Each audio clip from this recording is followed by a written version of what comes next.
सबैलाई नमस्कार। मेरो यो अर्को एउटा भ्लगमा हार्दिक स्वागत छ। म अनि यो चाहिँ मेरो भाइ रोशन, मामाको छोरो। म चाहिँ आज मामा घर छु ओखलढुङ्गाको सतलुङमा। अनि आज चाहिँ हामी जाँदैछौँ ओखलढुङ्गाको सबैभन्दा अग्लो झरना पोकली झरना। मलाई चाहिँ यो भाइले गाइड गर्दैछ। अनि यो चाहिँ मेरो मामा घरको बगैँचा हो। पुरै हाम्रो मामा चाहिँ एकदम मेहनती किसान हुनुहुन्छ। परसम्मदेखि केराको झाङदेखि लिएर लिची आँप दुनियाँ चिज चाहिँ लाग्नु भएको छ। यो चाहिँ हो मेरो मामा घरको बगैँचा। यहाँ चाहिँ यो मेरो घोडा हो, यहाँ बसिरहेछ अलपत्र परेर। यति राम्रो फुलहरू छन्। मेरो मामा अनि माइजू। मामा हात हल्लाइदिनु त। ल, यो चाहिँ मरिचको बोट हो। अनि यहाँ चाहिँ अरू छ ड्रागनहरू। यहाँ मौरीको घाड पनि छ। अनि कहाँनिर हो यो अङ्गुर भन्नुहुन्थ्यो मामाले। अनि यो चाहिँ एउटा कालो अङ्गुर अनि अर्को सँगैको सेतो अङ्गुर। यो चाहिँ घरमै भएको यो कन्तरको चौतारी हो। अब हामीले नेपालीमा कन्तर भन्छौँ। अनि यसको इङ्ग्लिस नाम त स्टार फ्रुट हो अरे। अब यसको साइन्टिफिक नेम वा बोटानिकल नेम तपाईँले कसैलाई थाहा छ भने कमेन्ट गर्नु होला है त। यो चाहिँ फललाई यसरी फल्छ। स्टार फ्रुट वा कन्तर। तपाईँले कसैले खानु भएको छ भने पनि कस्तो लाग्छ, स्वाद कस्तो हुन्छ यसको लेख्नु होला है त। यो चाहिँ मैले रुखबाट भर्खर टिपेको कन्तर वा स्टार फ्रुट। कस्तो स्वादिलो लाग्छ मलाई त, एकदम रसिलो। पाकेको त अलि मिठो पनि हुन्छ। ल, अब हामी चाहिँ पोकलीको यात्रामा निस्किँदैछौँ। अनि आज चाहिँ मलाई घुमाउने भनेको उसले हो। म बिचरो केही थाहा छैन मलाई त यो यतातिर। ल, अब हामी निस्किन्छौँ है त।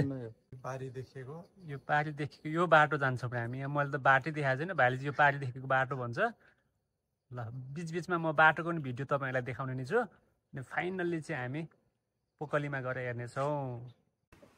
ल, हामी चाहिँ यो बाटोमा आइपुगेका छौँ। झुके खोला हो अरे यो चाहिँ।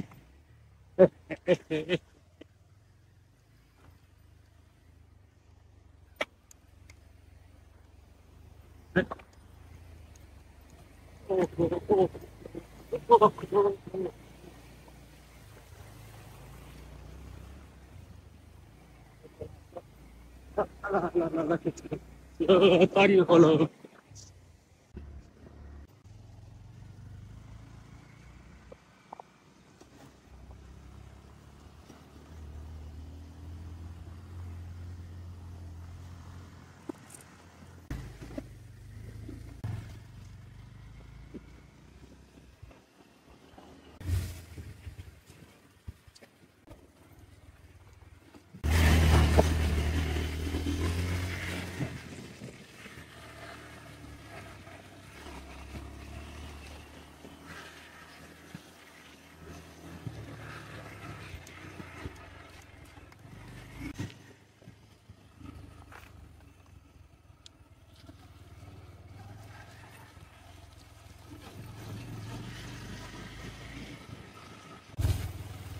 बाटो चाहिँ यस्तो छ। हामी चप्लाङ चुप्लुङ गर्दै लागेका छौँ।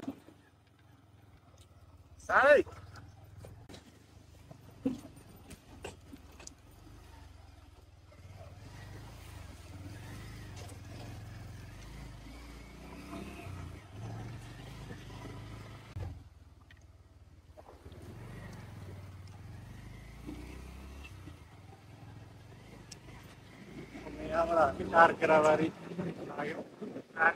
लागेको छ। हामी टुडे खोलोको पुल तर्यौँ।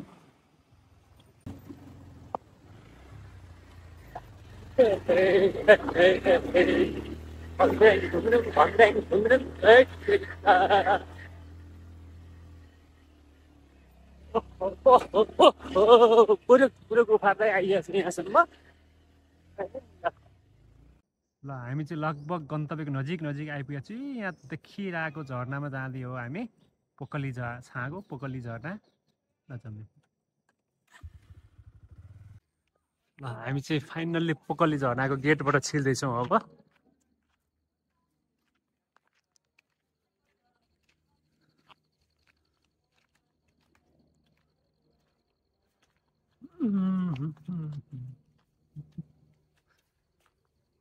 यो बाँस जान्छ कस्तो भयो केटा यात्रा एकदम रमाइलो यात्रा रमाइलो होइन दत्पतिँदै अब छ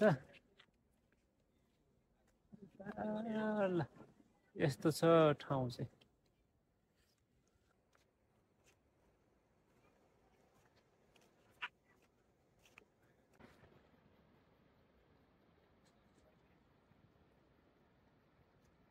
यो झरनामा पुग्नका लागि हामी चाहिँ अब यो सिँढी चढ्दैछौँ यहाँबाट यसरी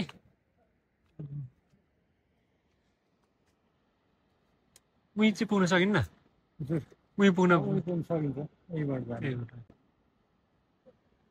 यो झरना जाँदै गर्दाखेरि बाटामा भेटेको यो चाहिँ अल्लो भन्छ यसलाई होइन कसैले औलो औलो होइन के अरे अल्लो भन्छन् यो चाहिँ सिस्नुको दाजुभाइ जस्तै हो सिस्नु त धेरैलाई थाहा पनि छ होला अल्लो चाहिँ धेरैलाई कतिले नदेखिया पनि हुनसक्छ होइन यो चाहिँ अल्लो ल यो चाहिँ फेरि के हो त सिस्नु अब हामी यहाँबाट चाहिँ पोखली झरना नजिकै गइसकेको छौँ यहाँ माथि देखिरहेको छ झरना यो चाहिँ कति ठुलो रहेछ अल्लोको पोट यो चाहिँ सिस्नु र अल्लो दुइटैले पोल्छ है तपाईँहरूलाई थाहा पनि होला फाइनल्ली हामी चाहिँ आइपुगेका छौँ पोखली झरनामा यहाँ त बसिसक्नुको छैन त वाटर ड्रपलेट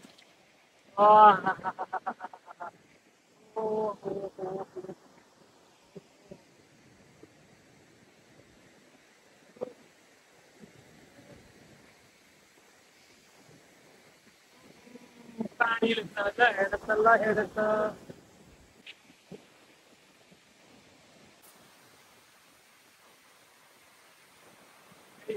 हाम्रो पोखली झरना अग्लो झरना है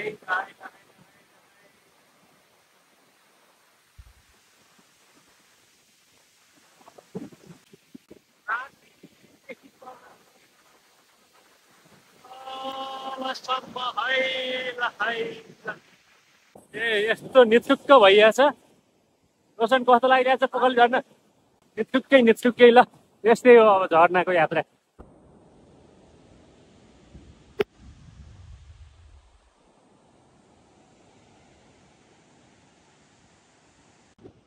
यहाँ चाहिँ लोकेसन यस्तो रहेछ घुमेको